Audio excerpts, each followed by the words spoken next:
여호와여 도우소서. 경건한 자가 끊어지며 충실한 자들이 인생 중에 없어지나이다. 그들이 이웃에게 각기 거짓을 말하며 아첨하는 입술과 두 마음으로 말하는도다. 여호와께서 모든 아첨하는 입술과 자랑하는 혀를 끊으시리니 그들이 말하기를 우리의 혀가 이기리라. 우리 입술은 우리 것이니 우리를 주관할 자 누구리요 함이로다. 여호와의 말씀에 가련한 자들의 눌림과 궁핍한 자들의 탄식으로 말미암아 내가 이제 일어나 그를 그가 원하는 안전한 지대에 두리라 하시도다. 여호와의 말씀은 순결하며 흙 도가니에 7번 단련한 은 같도다. 여호와여 그들을 지키사 이 세대로부터 영원까지 보존하시리이다. 비열함이 인생 중에 높임을 받는 때에 악인들이 곳곳에서 날뛰는도다. 아멘. 본문 말씀 시편 12편 말씀,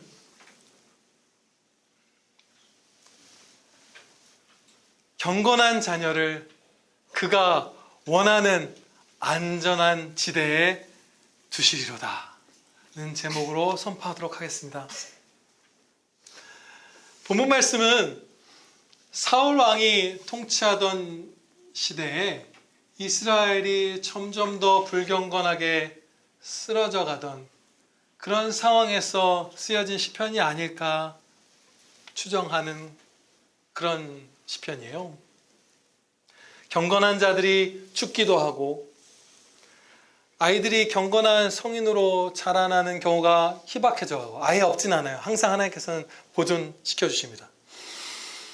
또 남아있는 경건한 성도들조차 이제 침묵하게 되는 것이죠. 몇 마디 진리에 합한 말만 하여도 잡혀가고 조롱당하고 죽임당하고 하는 일들이 있기 때문에 뭐 감히 다윗의 편을 누가 들 수 있었을까요? 예를 들면 사울왕 때.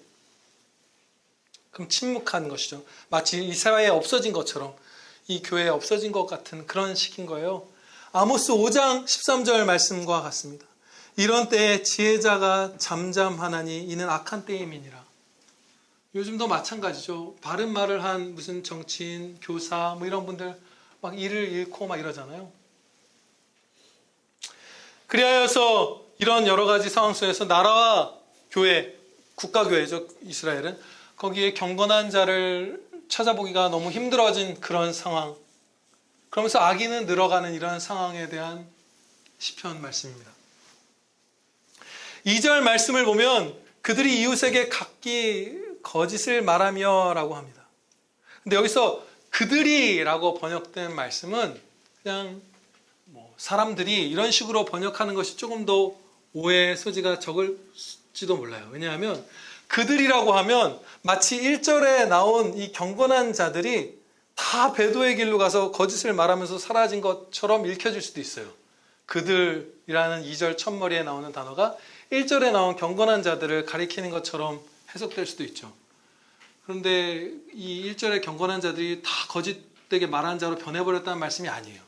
여기서 그들이라고 번역된 2절의 말씀은 사람들이 모두들 뭐 이런 식의 그런 단어예요. 당시 사회상에 많은 악한 자들이 있었다는 것이죠. 경건한 자들은 경건한 자들대로 소수로 있고. 물론 슬프고 가엾게도 경건했던 형제들 중에 이렇게 쓰러져가는 분들도 있습니다. 그런즉 선줄로 생각하는 자는 넘어질까 조심하라. 고린도전서 10장 12절 말씀처럼 우리가 보았던 그 기드온처럼 저번 주에 사사 기드온처럼 말년에 크게 넘어져서 범죄로 치달았죠. 그런 경우도 물론 있습니다. 그러나 본문의 2절 말씀은 1절에 나온 경건한 자들이 다 배교하였다 이런 뜻은 전혀 아니에요. 그런 뜻이 아니에요. 2절 말씀 보시면 그들이 이웃에게 각기 거짓을 말하며 아첨하는 입술과 두 마음으로 말하는도다. 요즘 우리 사회와 우리 한국 교회 모습 같죠? 어떤 단계가 있냐면 죄인 걸 알고 은밀하게 짓는 단계가 있죠. 그런데 거기서 벗어나면 거짓으로 서로 칭찬하면서 죄 짓는 것을 칭찬하면서 죄 짓는 사람들이 높임 받으면서 이제 범죄하는 그 지경에 이르러요. 이번에 미국 대선 토론의 일부분을 이렇게 보게 되었어요. 트럼프랑 해리스가 토론하는 것이죠. 근데 그 해리스라는 분은 임신 7개월, 8개월, 9개월에도 낙태를 해도 된다는 그런 주장을 하는 사람, 그런 정당, 논리적으로 글로 귀결되는 그런 쪽에 서 있는 사람이에요. 그래서 이제 트럼프 후보가 당신 그거 어떻게 생각하냐? 사회자한테도 그걸 이 해리스한테 질문해야 되는 건 아니냐? 근데 안 하죠. 사회자도.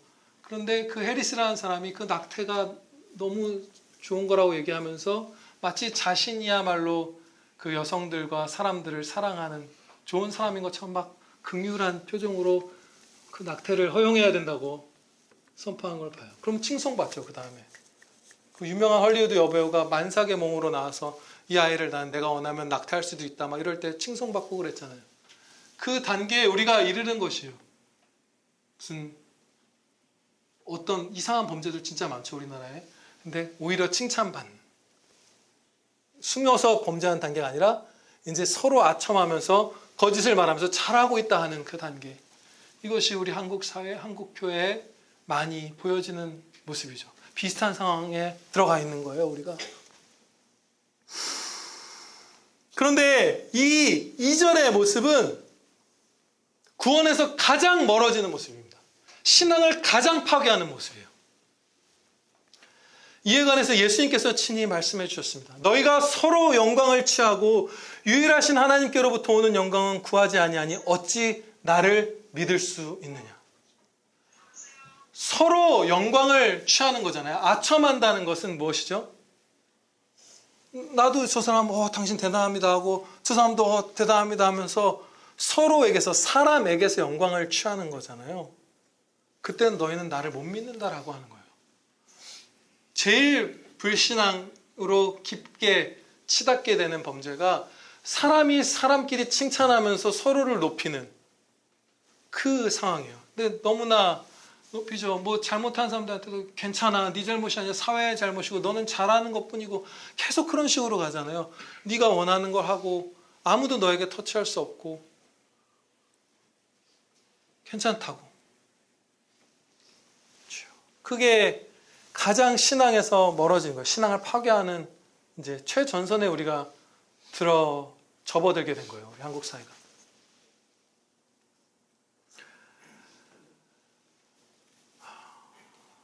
사절 말씀을 보면 이렇게 서로 칭찬하고 선한 것을 악하다고 악한 것을 선하다 하는 이런 거짓된 상태에 있는 자들의 마음이 어떠한지 드러내 주십니다. 그들이 말하기를 우리의 혀가 이기리라 우리 입술은 우리 것이니 우리를 주관할 자 누구리요 하미로다. 나는 하나님의 것이 아니라 나 자신의 것이다. 하나님이 주관자가 아니라 내가 주관자이다. 하나님의 말씀이 아니라 우리의 혀의 말이 이길 것이다. 이 생각을 하는 것이에요. 지금 상당수의 이 세상에, 이 한국 사회의 사람들이 이 마음 상태에 있는 것이고 그렇게 살아가는 것이죠. 하나님께서는 모든 아첨을 자기한테 하면 나를 높이는 교만이고 남한테 하면 다른 사람을 높이는 교만이죠. 모든 아첨하고 자랑하는 그 교만한 혀를 끊어버리실 거예요. 그렇게 말씀하셨어요. 그리고 끊어 오셨어요. 자랑하는 혀를. 두렵죠. 감사하면서 두렵기도 한 것이에요. 예외 없이 교만한 말을 하는 자들의 입술과 혀를 잘라내세요. 그들이 이 땅에 사는 날 동안에 두려운 심판으로 입을 다물게 하실 때도 있고 아니면 영원한 사망으로 떨어지게 하심으로써 그들의 입을 잘라버리실 때도 있어요. 그리고 성도라 하면 이 땅에서 징계를 받고 돌이키게 해주시겠죠. 그거 감사한 거예요. 교만으로 가다가 돌이킬 기회를 주실 거예요. 우리 다 마찬가지예요. 우리가 아첨하거나 거짓을 말하면 하나님께서 입술과 혀를 잘라버리실 거라는 말씀이 우리에게 떨어질 것입니다. 이 말씀은 그대로 성취돼요. 사회나 일반 사회나 교회 안에서나. 제가 지난주에 이 설교를 준비하려고 본 건 아닌데 어떻게 또 보게 해주신 것 같아요. 그 1920, 30년대 신문 기사들을 보았어요. 1926년 9월 10일 동아일보 기사입니다. 담양 지역에서 양반들이 어느 가게 같은 데서 술을 먹는데 같은 곳에 이제 상놈들, 평민들이 술을 먹다가 그 양반들이 어디 감히 양반으로 주장하는 자들이죠. 사실 진짜 양반인지도 몰라요. 어떻게 보면. 아무튼 이미 그 폐지된 다음이잖아요. 이 조선시대에 이미 폐지되었고 그 다음에 일제강점기로 인해서 또 폐지됐는데 그래도 남아있는 거예요. 계속 그걸 주장하는 거예요. 어디 감히 상놈들이 같은 곳에서 술을 먹냐고 나무 장작으로 패서 죽인 사건이 있었어요. 그리고 다음해 1900 이런 더 많죠. 너무 많죠. 근데 27년 10월 10일 동아일보 기사에 두 사람이 말다툼을 하다가 양반이라고 하는 사람이 상놈이 버릇없게 말한다고 죽여버렸어요. 1930년 5월 2일 기사에서는 자신을 양반이라고 주장하는 40대 남자가 처음 본 60대 남자를 장터에서 처음 본 사람한테 자기 짐을 주려고 심부름을 시킨 거예요. 노인이었다고 하죠. 그 당시 60 넘은 노인인데 뭐 60 몇 살, 60대. 근데 그 노인이 못하겠다고 하니까 때려서 생명이 위독하게 만들어 버렸어요. 살인 미수를 한 거죠. 심부름을 안 했다고 처음 봤는데 20살도 넘게 많은 사람한테. 그리고 37년 2월 18일 조선일보 기사에서 공립보통학교 지원서에 지원자 99%가 자기를 양반이라고 적었다고 그것을 안타깝게 여기는 기사가 있어요. 당연히 다 양반이 아니죠. 근데 난 양반이다. 그 당시 교회들 안에서도 이런 흐름이 틈을 어느 정도 타서 양반 출신인 사람들이 상놈 출신인 사람들과 동등하게 대우받으며 함께 예배드리기를 싫어해서 교회가 갈라진 기록들이 있어요. 6.25를 통해서 양반이라 자기를 자랑하는 말을 하던 자들이 다 거지가 되게 만드셨어요. 하나님께서. 그 다음에 사라졌어요. 이 한국 사회에서. 한국 교회 안에서. 교회 안에서 좀 더 먼저 사라졌고 한국 사회 안에서는 좀 더 유지됐던 것 같아요. 조금은. 그래도 거의 다 사라졌어요. 비로소 일제강점기로도 안 사라졌던 그 조선시대로부터 왔던 그 자랑하는 말, 교만의 말들이 비로소 그때 사라졌어요. 본문 말씀과 이런 역사를 볼 때 그대로 성취되죠. 하나님의 말씀은. 제가 교만한 말을 할까 두려워요. 그럼 왜냐하면 하나님께서 저의 입술과 혀를 자르실 것이기 때문이에요.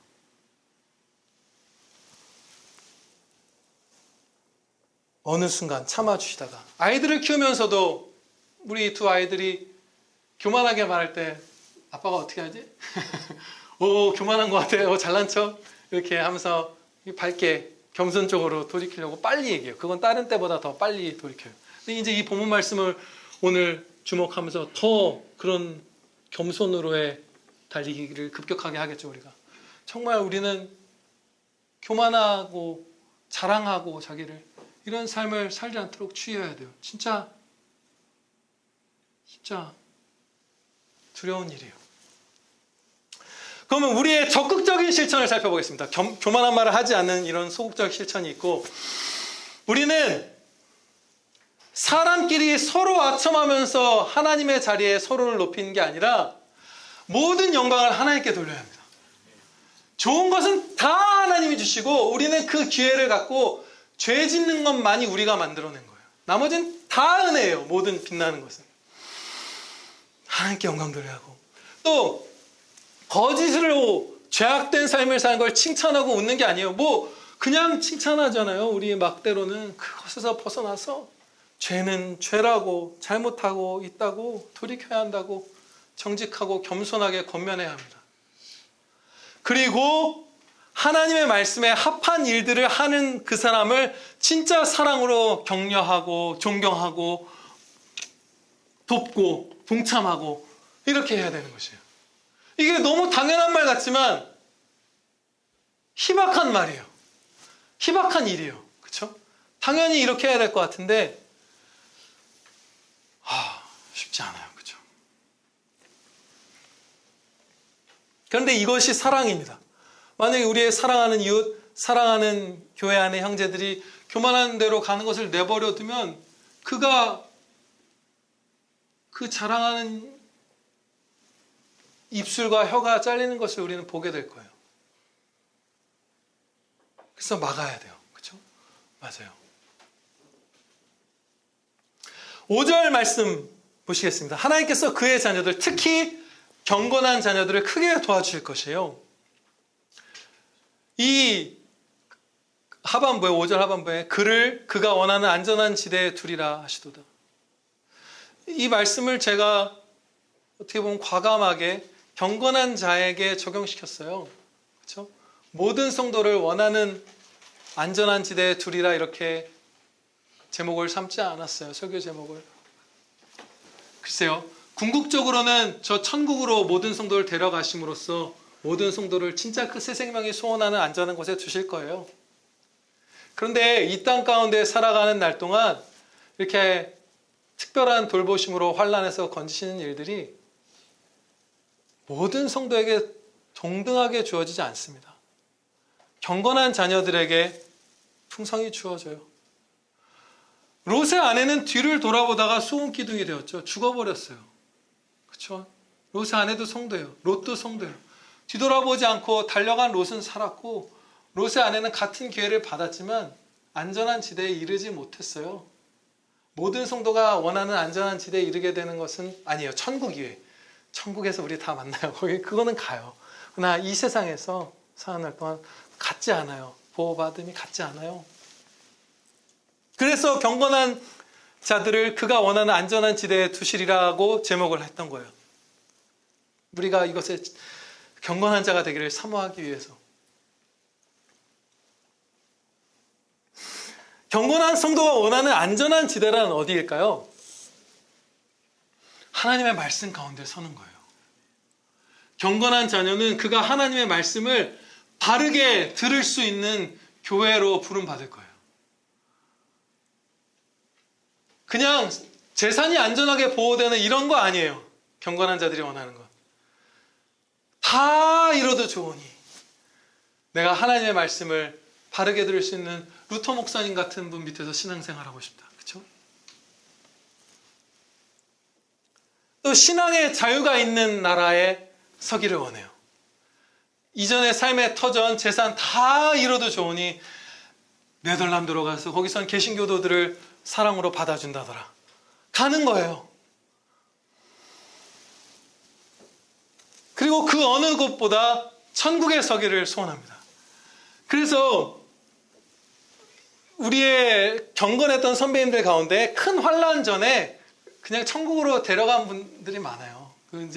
저는 신학자분들이 정리해 놓은 걸 좀 봤는데, 만약에 이 대한민국에 엄청난 환난을 주실 것 같을 때 그 전에 진짜 천국을 사모하는 자들 그 환난 보지 않고 먼저 데려가시고 이런 일들이 있을 거예요. 아니면 이민시키시고, 아직 할 일이 이 땅에 남은 자들이면 이민시키실 것이고, 그렇죠?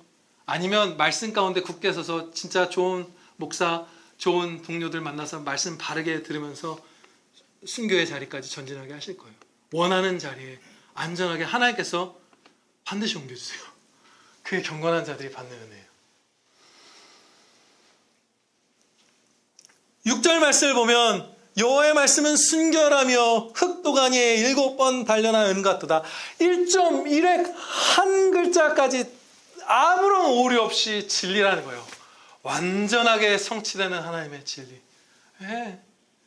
그 입술을 잘라버리신다는 그 역사에 성취된 말씀을 보아도 앞서 아침 예배 때 했던 빅뱅 이전에 오히려 더 무질서한 상태의 피조세계가 있었다는 그런 것들, 정말 어디를 살펴봐도 하나님의 말씀은 하나도 틀림이 없어요. 그냥 하나님의 말씀이 100% 그대로 성취되는 것만을 우리가 목격하는 거예요. 예, 아멘입니다. 그런 하나님의 말씀이 이렇게 지금 우리에게 가르쳐 주십니다. 7절 말씀입니다. 여호와여 그들을 지키사 이 세대로부터 영원까지 보존하시리이다. 아멘. 하나님께서는 경건한 자들을 지키시고 막 배교의 길로 가던 자들도 끝끝내 택하신 자들은 돌이키게 하심으로써 그의 창세전부터 사랑하신 그 교회를 어느 악한 시대에도 계속해서 보존하십니다. 로마의 10가지 대박해, 10대 박해가 수십 년, 수백 년 동안 이어져 올 때도 교회는 계속 살아남아서 지속되었어요. 근데 신기한 게 무슨 그러면 다른 종교도 이슬람교도 무슨 교도 이렇게 뭐 핍박 가운데 지속되는 경우가 있고 뭐 어쩌지 않습니까? 라고 할 수 있어요. 그런데 진짜 성경적 기독교는 주장하는 바가 달라요. 뭘 어떤 종교를 섬기면 내세에 다가올 세상에서 무슨 여인 몇십 명을 끼고 무슨 그 황금에 살고 뭐 어디는 뭐를 얻고 뭐 하면 여기 이 땅에서 복을 얻을 거고 인간의 정욕을 만족시켜주는 그런 약속들을 쫙 늘어놓는단 말이에요. 그렇죠? 뭘로 뭐 환생할 거고 뭐가 있고. 근데 하나님의 말씀은 그게 없어요. 하나님을 사랑하고 하나님을 찬양하고 하나님으로 만족하는 것만을 약속해 주세요. 그렇죠? 다 잃는 거예요. 목숨도 잃고 재산도 잃고 친구도 잃고 부모도 잃고 명예도 잃고 다 잃을 수 있다. 그리고 경건하게 살고자 하는 누구나 다 박해를 받을 것이다. 그리고 진짜 박해를 받는데 진짜 예수님 따르는 거예요. 그래서 다른 종교가 유지되는 것과는 그 양상이 달라요. 우리의 죄성을 다 거스르는 거룩한 열망으로 이 신앙이 유지되게 해주시는 거예요. 찬란하게 빛나는 유일한 영광의 참 종교예요. 우리가 이 시편 말씀은 참 언뜻 보면 되게 비관적인 것처럼 끝나죠. 8절 말씀을 보세요. 너무 웃겨요. 비열함이 인생 중에 높임을 받는데 악인들이 곳곳에서 날뛰는도다. 이러고 끝내다니. 다윗 하나님 성령님께서 감동하신 다윗이 참 특이하게 끝냈어요. 그렇죠? 우리 때가 그렇죠. 비열한 자들이 인생 중에 높임을 받죠. 높임을 받는 자들, 정치 지도자들 진짜 비열하잖아요. 제가 내 눈에 들보는 못 보고 그 부분들만을 비판하려는 게 아니라 어떻게 일반 사람들보다 더 비열한 놈들이 거기 많이 가 있는 것 같아요. 지금 보면 이게 말이 되는 건가? 그냥 거짓말 하더라고요. 그냥 대놓고 막 계속 거짓말만 하고 비열하게. 그럴 때 악인들이 곳곳에서 날뛴다. 막 날뛰죠. 나라에 돈이 없는 게 아니라 도둑놈이 많은 거다. 허경영 씨가 유일하게 맞는 말 하나 했죠. 그 이상한 사람이. 막 진짜 엉망진창이에요. 최근에 광화문을 가는데 막 또 외치면서 일도 안 하고 시위하고. 그런 사람들 시위 기간에 다 그 급여 보장해 달라고 한다면서요. 다 그렇대요. 그걸 안 준 삼성인가가 어디서 앉았을 때 노조들이 다 사라졌다고 하죠. 최근에. 급여를 보장 안 해줬을 때. 남들은 일하고 있을 때 날뛰는 거죠. 그럼 왜 이런 말씀으로 끝을 주셨는가? 앞에 위로는 이미 충분히 받았습니다. 하나님의 약속이 있어요. 7번 단련한 은 같은 반드시 성취되는 우리를 원하는 안전한 곳에 옮겨주실 것이고 대대로 영원까지 보존하시리라는 약속이 있어요. 우리는 이제 승리밖에 없어요. 전진하는 거예요. 완전한 승리가 이미 예수님께서 사단의 머리를 밟아 부수셨고 잔당들이 남아 죄악들이 반항하지만 하나님께서 우리를 보존하시고 승자의 두각을 나타나게 하실 거잖아요. 그러면 우리 앞에 펼쳐진 현실은 8절이에요. 그렇죠? 전쟁터로 나가는 거예요. 앞에 전장을 보여주신 거야. 하나님이 등 뒤에 지금 계시고 7절에 5절에 계시고 이제 8절에 우리가 나갈 정복할 땅을 헤브론 산지를 보여주신 거예요. 이런 때에 우리가 품기 쉬운 마음은 뭐냐면 경건한 자들이 다 사라진 것 같다는 낙심이에요. 찾아보기가 힘들잖아요. 경건한 자가 사라져갑니다 했잖아요. 그래서 엘리야 선지자였나요? 나만 남았습니다라고 착각했잖아요. 죽여달라고 하나님께 세상을 떠나게 해달라고 하고 나만 남았습니다. 아니다. 바알에게 무릎 꿇지 않은 자가 남아있다. 그렇죠? 그 낙심에 우리가 빠지기 쉬워요. 하나님께서는 여기저기 지금 보존해 두고 계시거든요. 아까 그 양반 사건 났던 담양에도 그 장터에도 어디에도 하나님을 경외하는 그 자들을 남겨두셨어요. 소수의 사람들을 잘 보이진 않지만.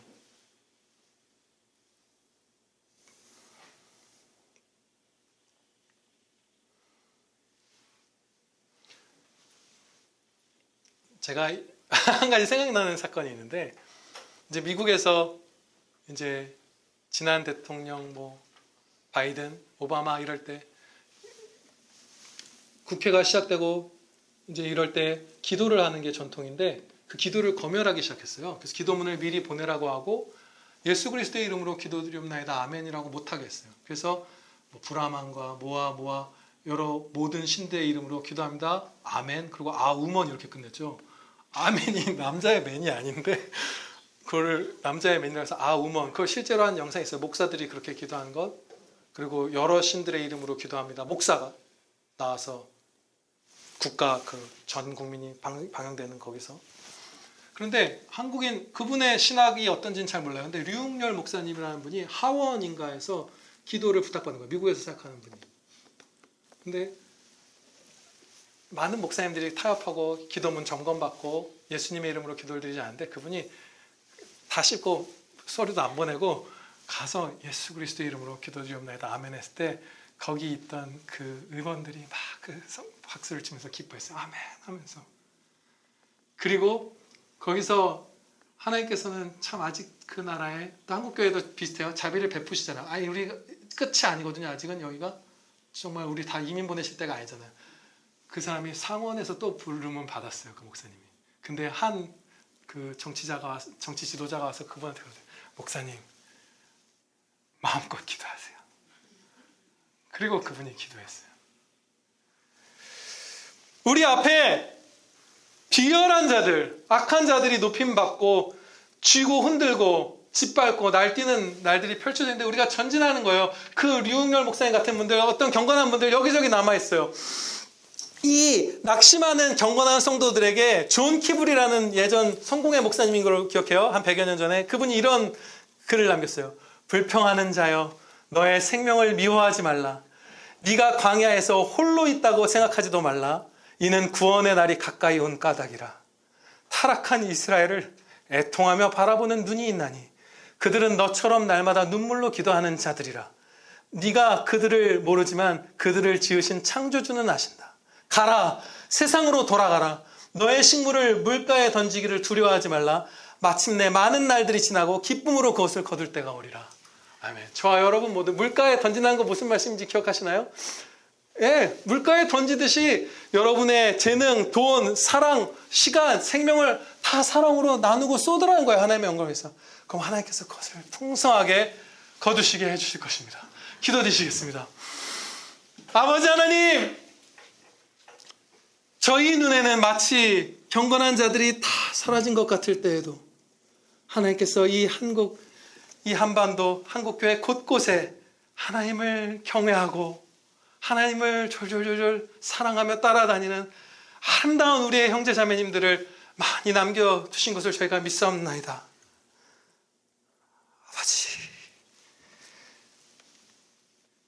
아버지, 저희가 이 험악한 세상 가운데 하나님의 불변하는 약속의 말씀 등에 업고 전진하여 정복하게 하여 주시옵소서. 물러서지 않고 입을 다물지 않고 타협하지 않고 도망치지 않고 각자 보냄받은 자리에서 승자의 두각을 나타낼 수 있게 하여 주시옵소서. 정말 성도답게, 이 사람은 진짜 이상한 사람이다, 이 땅 사람이 아니라 멍청이거나 천국 사람이겠다 라는 그 모습으로 보일 그 삶을 저희 한 사람 한 사람 다 살 수 있게 하여 주시옵소서. 아버지, 그렇게 각자에게 맡겨주신 전쟁터를 정복하고 충성한 뒤에 은혜 위에 은혜를 입어 갈렙처럼 이 아낙 백성이 있는 산지를 저에게 주옵소서 하여 또 은혜 입는 복된 아들 딸들 다 되게 하여 주시옵소서. 저희를 천국으로 끝끝내 또한 다 인도하여 주셔서 거기서 모든 눈물 닦아주실 것을 저희가 믿고 기쁨 가운데 우리 구주 예수 그리스도 이름으로 기도하옵나이다. 아멘.